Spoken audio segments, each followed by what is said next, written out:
guys, I know this is right after the last one I made, but it's kind of relevant to the video I did yesterday on spell work disposal. And I wanted to touch on a couple of topics, or a topic that some people might find easy. Ooh, I took a nap, y'all. I did touch my makeup up, but I forgot about the hair tonight. Whatever. Might find easier in the form of defensive work.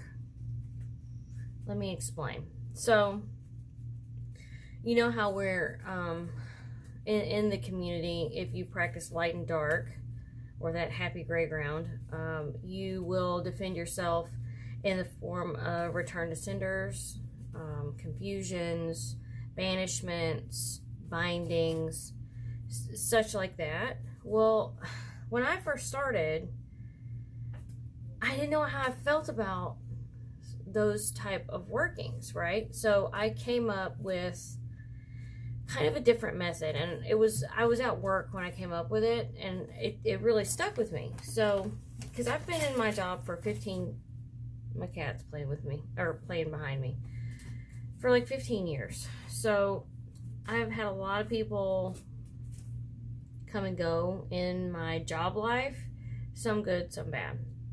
And it occurred to me one day that if you are having an issue with a coworker, maybe not in your department, but just an overall coworker or associate, that you could do something to remove them without necessarily being negative. And that is blessing them up, okay? So what I mean by that is, say you're tired of dealing with this person at work, and you really just want them gone, but you're karmically worried that you would mess yourself up in removing someone else. So my loophole to that, in my head, was I would bless you out of my way. As in, pray that, not pray, but, well, I mean, you are typically praying and giving your intention, and it's the same thing.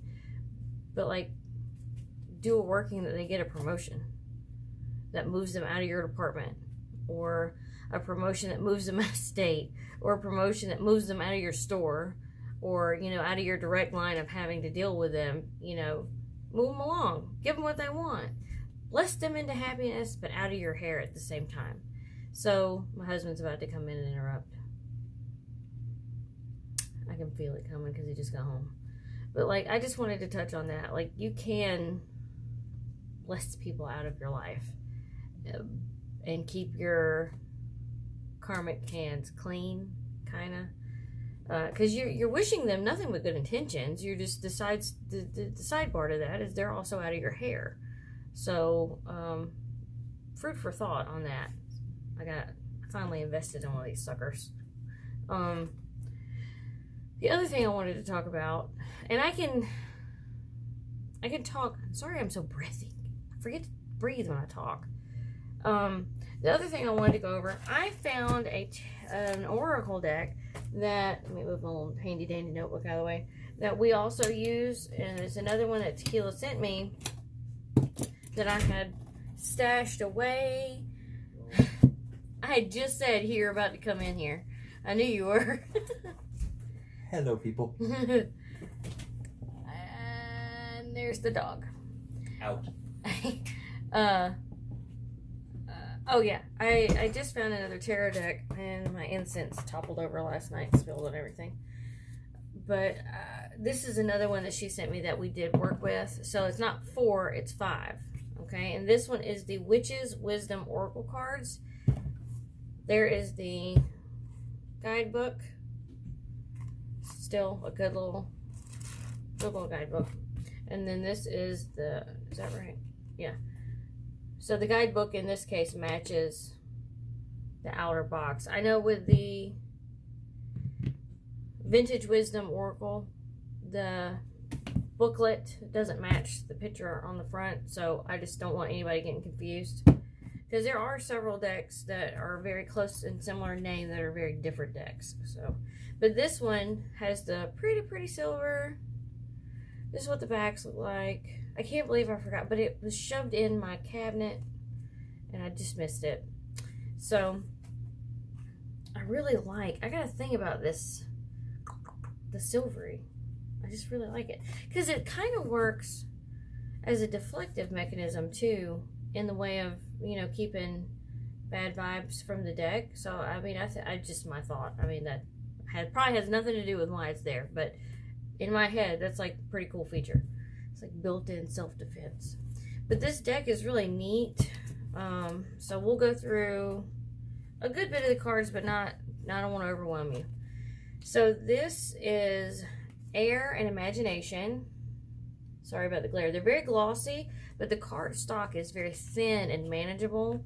They will probably bend over time. Here's another deck that I got that I really like the imagery on, but I don't like the card stock because it is, let's see, they're the same size, but they're just a scotch tougher in texture. They're just right at that line of I almost don't like working with it, but it's a cute deck. We'll go over that one later. So this is Air and Imagination. I'm trying to get you in frame here, and there's a glare, obviously. And then this one is Ritual and Invocation. That glare is going to be there. I apologize. It's a candle, and I can't help it. This one is the Chalice Fulfillment. It's a very pretty chalice. Witch, the healer. You see, she's in the forest gathering and collecting, and she's got a little buddy right here. These are very nice cards. I really like these cards. Can't believe I forgot about them. Now it has 4 watchtowers. We'll go over those in a minute, as soon as I come to the other one. All right, so Spirit is Initiation. Yeah, Initiation. I will misread that as intention a lot of times. Lady / Goddess, Feminine. All right. Witch's Hat for Power. I love that. Okay. Herbal Kitchen, the Alchemist. Or it doesn't say the, it just says Alchemist. Yeah, that's a good card. Okay, and this is Water Cleansing. Very pretty deck. Very pretty deck. Okay, so back to the Watchtower. And they have Earth for grounding. I could go through this whole deck if you wanted me to. Cauldron, Containment. That's an interesting, very interesting card. Broomstick for Clearance. Ancestors for Remembrance. The Wiccan Reed and Ethos. Yule and Rebirth. Alright, so, and there's also a Lord / God card for Masculine. Let's see. Beltane. It's a good deck. It goes through like a lot of your magical bits and bobs, and then some of your major sabbats, and then basically your northeast, south, west, and your spring, summer, fall, winter. Spring, summer, fall, winter, which are correlate on the same card that I'm trying to find the rest of them. So they must be in this stack, of course. There's that one. Candles are for Magic. Mabon. There's that one. Samhain. Death. We all celebrate, well, we don't all celebrate that, but let's see. Scrying Mirror. Saja. I can't ever say that for prosperity. Watchtower of the South. Fire. Star. The Wand. Lith. The Cloak. The Antheme. Hand Fasting. The Moon. I'm sure there's a sun in here. And then the Witch's Cottage for security.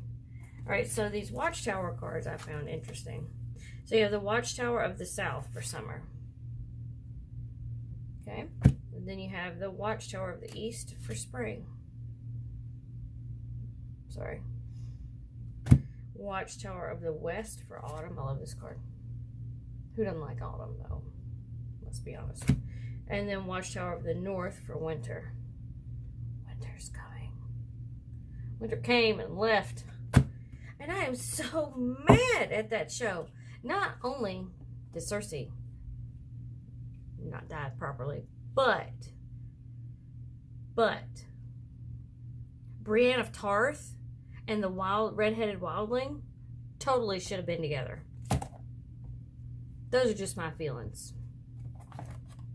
Super upset. I was so flippin' mad about all of those situations. So mad. She did so much nasty stuff to people, and then she got to die in her brother lover's arms. How romantic. Not really. But like in, as in she got what she wanted. Like she died in the person's arms that she loved. No, she should have died a horrible death. I mean, I'm sure getting buried alive. Yeah, that's bad. It's bad. But not bad enough. Just saying. Alright. Moving on. Anyway, that was the Witch's Wisdom Oracle. I highly recommend it. It's a great deck, and I just totally slapped the crap out of that for no reason. What else? So, the next deck is a Lucy Cavendish deck, and I love the artwork of her decks. I don't like the cardstock of the decks, and I really don't like. There was a cat black one that I had. I forget what was the name. It was the Gold Tarot. It was gorgeous, and instead of silver, it had gold, and it had a gorgeous box, and I love the old school Renaissance artwork. Hated the deck because I could not use it. Now, if you have normal sized hands or larger fingers, then these decks aren't such an issue. This is totally a me issue. It's not a deck issue. It's just me. It's a me problem. We talked on that in another video. When it's a you problem, when it's somebody else's problem. This is a me problem.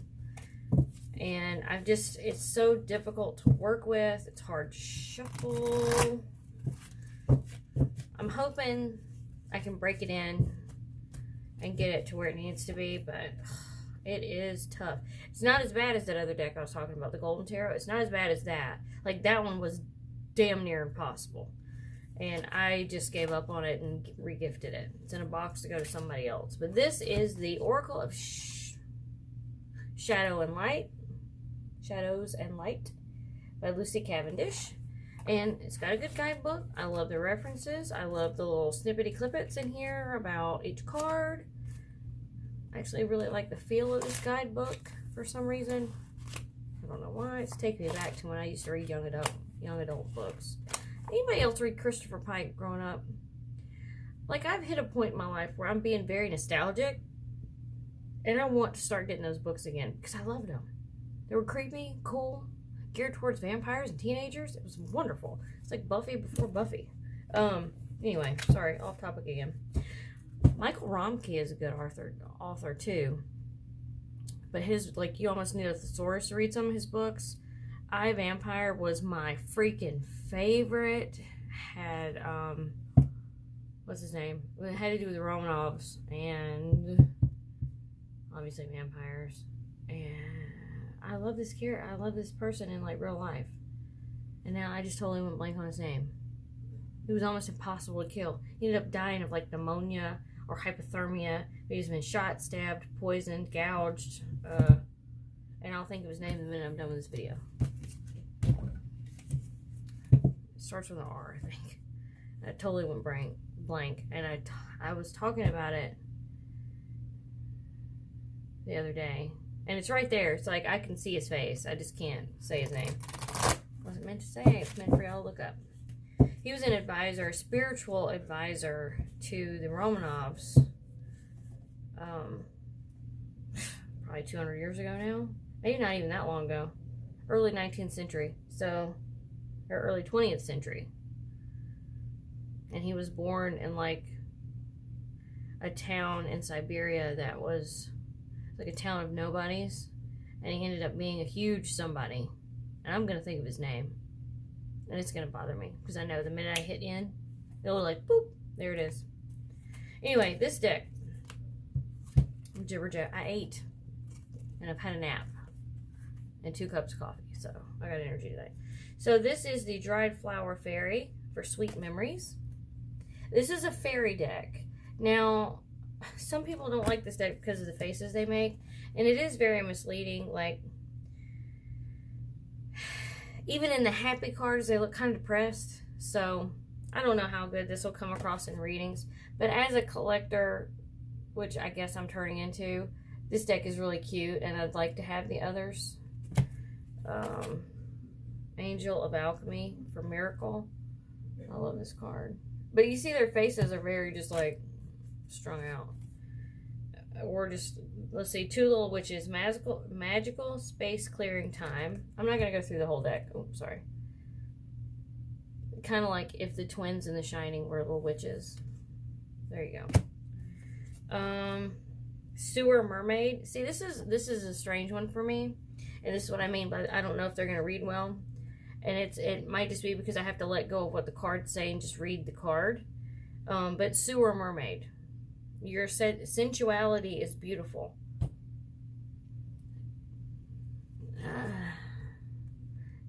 That is not what I get from this card at all. I mean, I get it. Like to me, it can read, you know, you might not have the best features, but, you know, work what you got. You know, don't let anybody shame you. It is what it is. Be proud of who you are, regardless of what other people think. Like, that's what this card makes me think of. I haven't read the interpretation on that particular card yet, so I could probably be way off, but that's my interpretation of this card. Grumpy Red Fairy, Be Your True Self. She looks angry. She don't look grumpy. She looks pissed.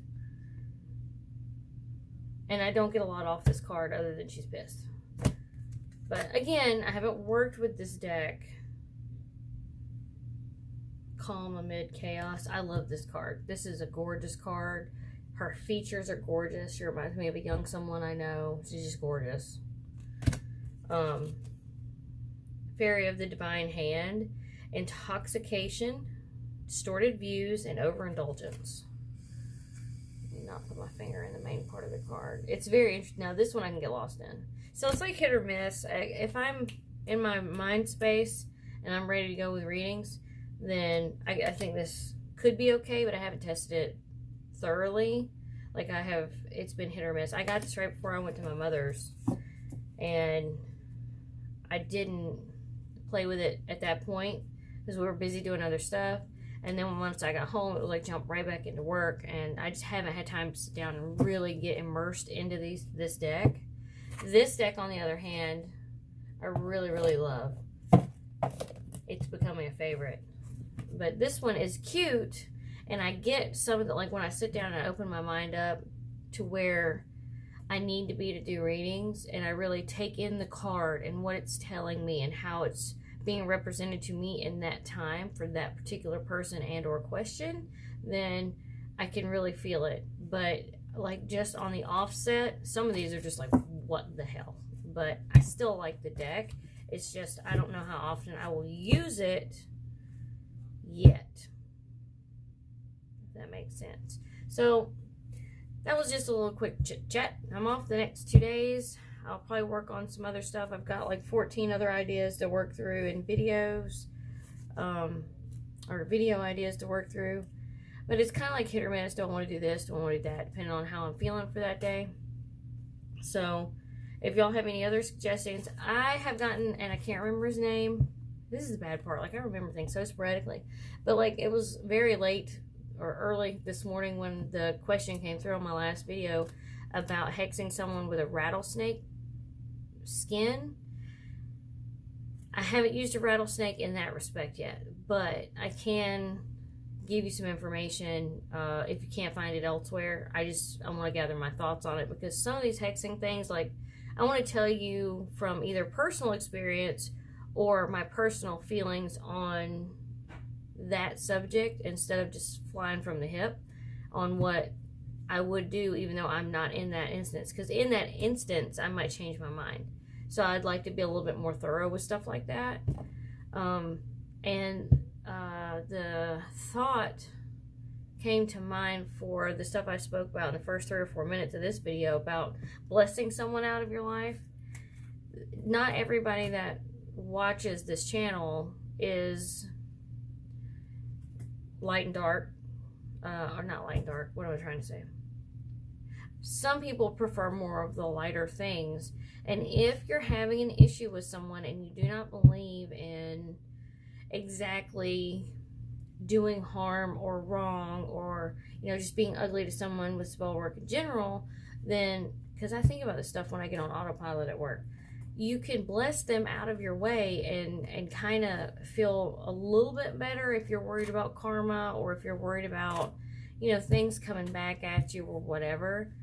Always close it with cleansing. Always make sure ties are broken. Make sure that you're doing what you need to do for the right reasons. If you're that conscious about the subject or the situation, then there's a lot to take in. Just like with any other working, you have to do it responsibly.